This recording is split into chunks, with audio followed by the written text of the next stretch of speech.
kalau udah tambah gede realistis aja sih kayak. Betul sih.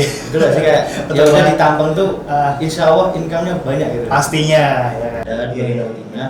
Terus terutama tuh kalau di sana di bagian kontrolnya, kontrol otomatis itu sebenarnya berguna banget kayak PLC, mesin SCADA itu emang berguna banget di sana. Itu ya. Jadi kayak aku tanya emang logatnya kayak gitu ya. Oh iya, emang biasa tuh kental dengan OO-nya gitu kalau di Palembang. Nian juga.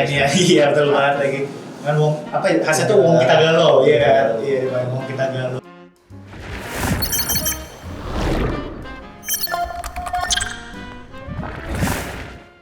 Halo semuanya, aku Abi, balik lagi di Kemas FTI, Hidupan Mahasiswa FTI. Wih. Nah ini kan di episode pertama kebetulan kita rame mas, cuma sekarang ini lagi sepi nih. Gak apa-apa mas ya. Terus ada beda juga mas. Tadi yang pertama itu ini cuma gimmick doang. Sekarang udah beneran hidup nih. Iya. Udah kedengeran lah ya sekarang ya.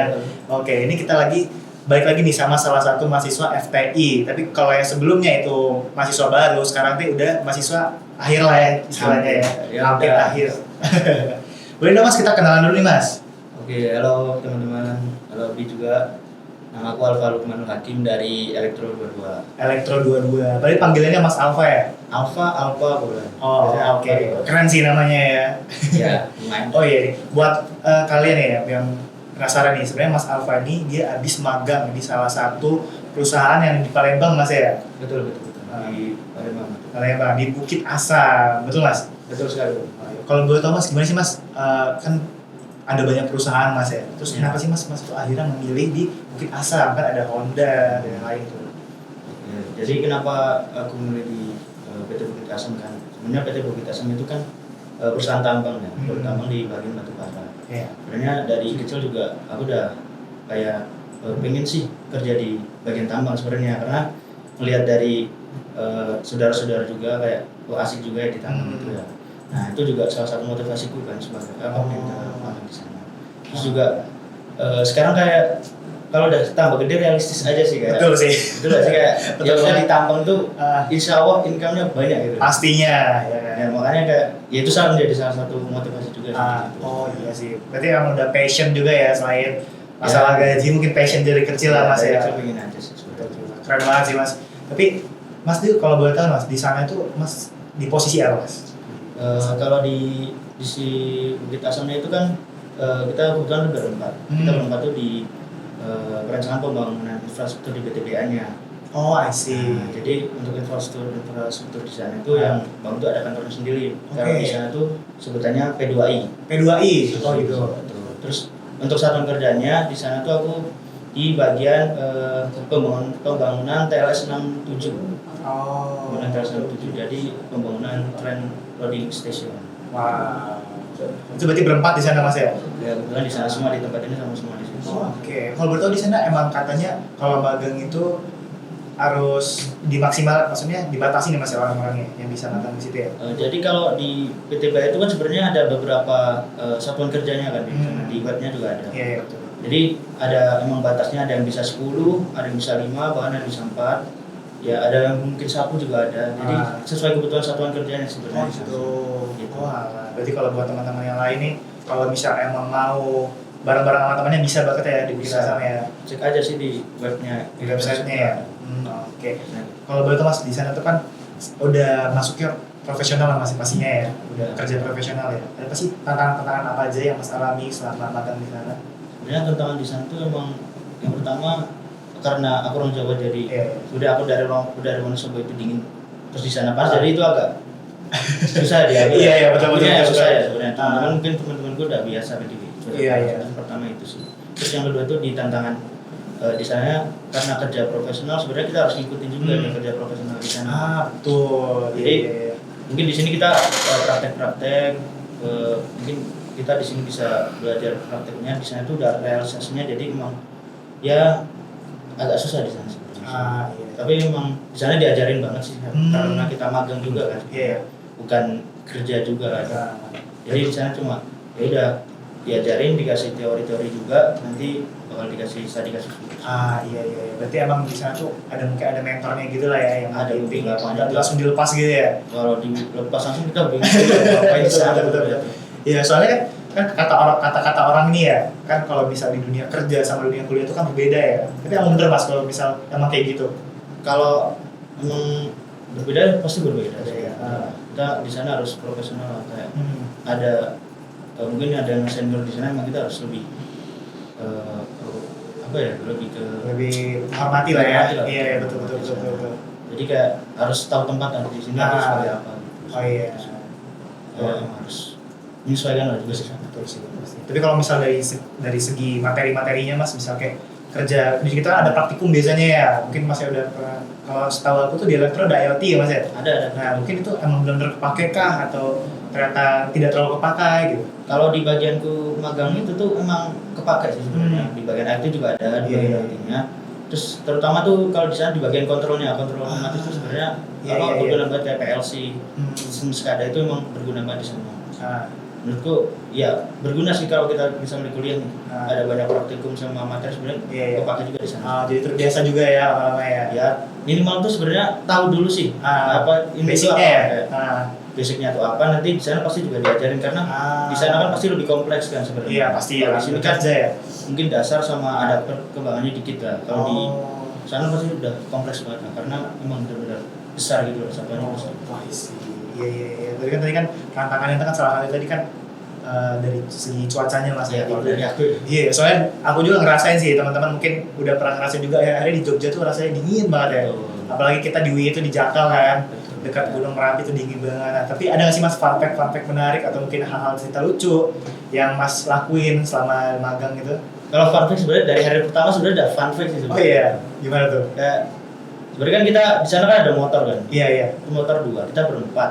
Ini cerita aja nggak apa-apa. Iya nggak apa-apa. Jadi kita kita berempat. Jadi 2 motor 2 lah. Aku sama temanku. Nah, jadi pas waktu emang mau berangkat, kita udah bener-bener pagi banget nih. Sebelum subuh kita udah mandi, udah persiapan dah. Pokoknya udah tinggal berangkatnya lah.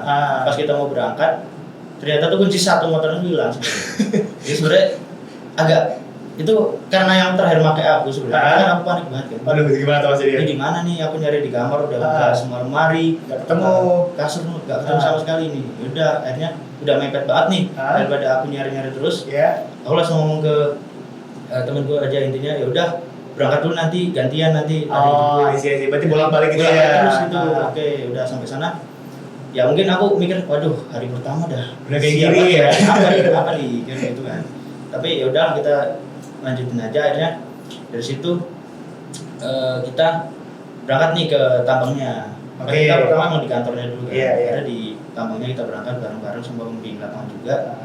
Terus sampai sana udah lihat proses cut and fill tanah, terus lihat di mana nanti bakal ada conveyornya di mana, terasnya bakal di mana lihatnya. Nah lagi istirahat sebentar. Nah terus tuh aku nggak tahu ya, tiba-tiba aku pengen kayak merasa kayaknya kuncinya ada deh gitu kan. Oh gitu, ada feeling gitu ya. Terus aku tiba-tiba tuh ya aku lagi megang temanku lah, gitu. Gak sengaja megang sakunya tuh kayak ih kok kayak kunci kayak kenal gitu Mas. Kunci, sedangkan kunci kos kan kamar di aku deh. Wah ini kunci siapa nih ya? Siapa nih? Itu kunci apa tuh? Ternyata mah kuncinya gitu. Terus di situ aku udah kayak aduh kayak betul aja ya. Alhamdulillah banget sebenarnya. Walaupun udah tadi bolak-balik dulu ya. Karena apa ya? Dari aslinya tuh dari awal sampai iya. Apa di tambangnya tuh bener-bener panik kayak waduh, motor pikiran terus ya. Motor gimana nih? Kunci nggak ada nih. Kunci gimana? Jadi kayak akhirnya punya apa udah ketemu kayak udah tapi itu jadi lucu aja sih buat kita jadi cerita. Jadi awal ya. Iya. Awal tuh ada aja sih dari hari pertama ya udah dari hari pertama buat mau berangkat. Tapi insya Allah tapi next step-nya lancar Mas ya? Ya ada alhamdulillah. Alhamdulillah ya. Oh iya, alhamdulillah udah dari hari pertama udah ada cerita-cerita yang bisa diceritain nanti kan kalau misal Mas udah punya anak gitu ya bisa diceritain gitu ya buat ke anak-anak Mas nanti ya. Berarti itu salah satu momen-momen berkesan lah ya selama magang di sana ya. Itu bener-bener apa ya hari pertama udah kayak gitu tuh kayak dia udah jadi kayak lucu-lucunya kita. Iya betul. Kan di Palembang itu ya kita asal Mas ya. Setahu tuh kan di Palembang tuh ada Gelora Bung Karno, Gor stadium gitu ya? Iya kan? Itu Mas sempat kesana nggak? Apa pernah jalan-jalan ke kota-kota di Palembang? Kalau sebenarnya kan dari kota Palembangnya dari kota Palembang ke tempat magangku itu kan emang 5 jam sebenarnya. Jadi jauh ya? Jauh banget. Itu pun udah naik tol sebenarnya. Wow. Nah itu tuh emang kita nggak gitu sering lah kesana. Oh, I see. Jadi cuma pas benar-benar libur beberapa hari aja itu kita baru kesana. Itu paling sekali doang kita kesana sih liburan, kayak kesana cuma main muter-muter, nyari tempat kopi di Ampera juga, di bawah Ampera. Oh iya, di Ampera pastinya tuh ya. Ya udah cuma gitu aja sih, kan mau cuma gitu. Udah. Tapi oh iya, tadi kan Mas sempat sempat tinggung ya, jadi Mas kan orang Jawa ya, yang bisa bahasa Jawa ya. Kalau ada kendala-kendala bahasa gitu nggak Mas? Kan kalau orang Palembang tuh kental ya bahasa Palembangnya ya. Betul banget. Di sana emang apa ya? Bahasa Palembangnya bener-bener kental banget di sana. Kadang tuh ngomong sama aku yang orang Jawa tuh pakai bahasa Palembang juga. Jadi oh iya. Kayak bingung tuh. Kayak harus tetap memahami juga. Kadang kalau misalnya aku nggak paham ya aku langsung nanya, maksudnya apa sih ini? Oh gitu, langsung gitu ya. Jadi kayak ya harus nyesuaiin juga sebenarnya sih, sambil belajar juga bahasa iya, Palembang pastinya juga. dong. Ya. Tapi kebetulan juga di tempat kerjanya juga banyak orang Jawa. Oh gitu. Banyak Magang orang juga tuh Mas apa gimana? Hah? Orang kerja di situ apa magang juga? Kerja juga. Oh, kerja juga. Magang juga sebenarnya ada sih. Ah. Dari sana kan nggak cuma UI doang, kan ada UGM, ada UI juga tuh ada. Berarti campur sama kampus-kampus top di Indonesia juga ya. Jadi kalau ketemu orang Jawa di sana kan merasa deket banget ya. Mas Jawa ya? Satu bangsa lah rasanya ya. Jawa ya, Jawa. Jadi kayak seneng aja sih. Iya Pak. Berarti emang di sana tuh banyak campur dari berbagai macam jenis orang lah Mas ya. Maksudnya ada orang Jawa, ada orang Palembang, ada yang UGM, ada yang UI juga ya. Iya, betul. Wah, tapi kan di sana kan ada terkendala nggak Mas dari hal-hal tersebut, dari kerja di praktiknya itu kira-kira ada nggak kadang Mas tuh ada yang bikin salah gitu gara-gara kendala bahasa gitu kalau selama kerja di sana? Kalau kesalahan di dalam bahasa sih sebenarnya nggak ada sih. Lebih ke kalau di sana kayak karena kita nggak tahu kultur Palembang sebenarnya. Iya. Karena aku orang Jawa jadi nggak tahu kultur Palembang gimana. Iya. Kadang karena kita lemah, gimana ya? Bilangnya lemah lembut. Iya, betul. Di Palembang agak keras sebenarnya. Jadi aku kayak merasa apa kita salah ya sebenarnya kalau Oh iya, padahal itu mereka biasanya seperti itu iya. ya. Jadi kayak aku tanya emang logatnya kayak gitu ya. Oh iya, emang biasa tuh kental dengan OO-nya gitu kalau di Palembang. Nian juga. Iya betul banget lagi. Kan wong apa ya, khasnya tuh wong kita galau, iya kan? Iya di Palembang wong kita galau. Oh iya, tapi kan kalau di sana Mas waktu Mas praktik gitu kira-kira apakah sangat relevan Mas yang Mas pelajari sekarang itu dengan praktik di lapangan itu apa benar-benar relevan? Atau mungkin Mas tuh lebih banyak belajar sendiri selain dengan mentor dan lain seperti itu? Kalau relevan sih banyak ya relevannya, termasuk yang tadi aku bilang ya di sistem kontrolnya juga di IT tuh benar-benar relevan banget sih di sana. Apalagi di elektro juga ada one line diagram kayak gitu, emang juga kita harus paham juga one line diagram tuh bacanya kayak gimana gitu. Iya betul. Sebenarnya emang sangat relevan sebenarnya. Tapi di sana juga aku banyak belajar juga karena di sana di bagian satuan kerja aku itu bukan di bagian elektrikal doang. Oh gitu. Jadi ada di bagian sipil, ada bagian mekanikal, itu sebenarnya ada. Jadi aku sambil belajar di bagian sipilnya juga, mekanikalnya juga. Karena di sana juga kalau aku lihat di sana satuannya emang nggak mesti elektrikal tuh harus kerja di elektrikal doang. Iya. Boleh bantu yang lain juga. Oh I see. Jadi kayak saling bantu gitu. Saling kolaborasi lah ya. Saling kerja sama lah namanya gitu. Iya. Sambil belajar banget sih di situ. Tapi dengan pengalaman Mas itu, Mas udah sangat makin tertarik atau mungkin pengen nyoba yang lain, ataukah Mas emang selanjutnya pengen kerja di bagian itu Mas? Kalau jujur emang sangat tertarik ya di sana. Banget ya. Dilihat emang, ya kalau kita lihat nggak di luar gajinya itu emang aku juga tertarik banget kerja di sana. Karena ya semenyenangkan itu aku di sana. Oh berarti happy lah selama magang gitu ya. Berarti kita kan emang nggak selalu terjun ke lapangan langsung kan? Iya betul. Tapi tetap aja kalau kita ke lapangan tuh kayak seneng aja lihatnya gitu. Iya sih betul. Langsung kerasa ya langsung ke lapangan itu. Walaupun dengan panas-panasnya Palembang ya Mas ya. Asal di sana sebenarnya nggak apa-apa ya. Iya betul sih benar. Tapi dari magang tersebut Mas, apa sih Mas hal yang benar-benar Mas dapatkan? Mungkin ada pesan-pesan gitu untuk teman-teman yang pengen kerja di Bukit Asam, atau mungkin ada tips and trick yang bisa diberikan ke mereka agar mereka juga bisa magang di Bukit Asam atau mungkin di pabrik-pabrik lainnya. Kalau misalnya pesan-pesan di sana tuh emang seasik itu sebenarnya magang. Awalnya emang aku takut sebenarnya karena takut gak bisa menyesuaikan juga di mana. Ya aku masih belajar di sana udah kerja profesional sebenarnya. Aku kayak masih takut kayak gitu. Tapi di sana benar-benar dibimbing banget, gimana dijelasin banget dari awal banget sampai gimana batu baranya itu sebenarnya dijelasin banget. Untuk tips and trick bisa magang di Bukit Asam sebenarnya yang penting coba dulu aja. Sebenarnya kalau misalnya kalian pengen magang dimanapun itu, misalnya kalian tapi ngerasa itu nggak kayaknya aku nggak bisa. Sebenarnya tuh kalian mending coba aja dulu. Kalau misalnya nggak bisa pasti ada tempat lain yang bisa. Pastinya. Ini coba aja dulu Mas ya. Karena ya menurutku juga aku ngerasa kayaknya nggak bisa nih, tapi aku coba dulu lah. Iya. Kebetulan bisa. Emang sebenarnya ada kendala-kendala juga sih sebenarnya di sebelum berangkat tuh pasti ada. Tapi alhamdulillah bisa di solve ya problem-problem itu ya. Cepat juga di sana. Karena di sana juga ini aku sukanya di sana tuh jadi kayak di sana tuh ada laporan juga di sana sebenarnya. Gitu. Jadi kalau laporan magang di sana tuh sebelum kita selesai magang tuh harus ada laporan magangnya. Gitu. Apa sih yang kita dapat juga? Apa sih di sana? Kita ngapain aja sebenarnya di sana? Nah itu yang bikin kita tuh lebih giat juga. Terus selama nanti balik di Jogja ini nanti kuliah lagi itu kan ada SKP namanya. Oh iya SKP betul. Nah itu tuh ya udah kita tinggal konsultasiin aja ke dosen kita kalau kita tuh udah buat laporan. Jadi ini gimana, apakah perlu ada revisi apa enggak? Kalau misalnya ada ya udah langsung revisi. Jadi itu mempercepat langsung ibaratnya. Mempercepat buat kita SKP gitu. Iya betul. Karena banyak kebanyakan juga banyak yang SKP itu gak ada laporan magang, jadi buat laporannya tuh setelah magangnya. Itu yang bikin lama. Bikin lama itu ya. Ini cicil dari sebelum pulangnya Mas ya. Emang berguna banget sih. Jadi ya cepet aja sih. Dapat nilai bagus juga kan kalau lebih cepet kan katanya. Iya betul. Oh iya Mas, ini kan kita kan dari UII Mas ya, kampus swasta ya.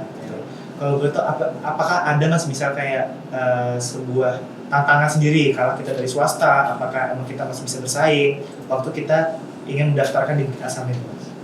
Sebenarnya walaupun kita swasta sih sebenarnya kita bisa tetap bersaing sih. Sebenarnya di sana juga mau negeri atau swasta sebenarnya itu nggak kayak dihiraukan juga ya udah nggak apa-apa.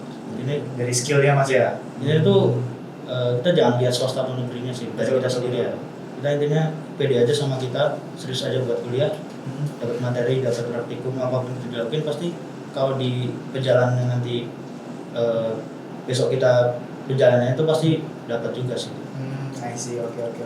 Berarti emang yang penting dari skill kita, dan bagaimana kita membangun portofolio mungkin ya. Betul. Akhirnya kita bisa soft skillnya, terus penting itu ya, salah satu hal penting ya. Soalnya kita perlu berkomunikasi juga kan, bagaimana kita sama-sama tim. Oke. Organisasi juga sebenarnya penting juga sih di sana ditanyain. Oh gitu, jadi salah satu faktor penting juga organisasi di sana. Salah satu juga. Jadi organisasi emang penting kan karena mereka juga melihat juga kan. Kalau organisasi kan pasti ada kerjasamanya. Walaupun kerjasamanya nggak begitu banyak, betul. dalam skala yang kecil sebenarnya itu tetap ada kerjasamanya.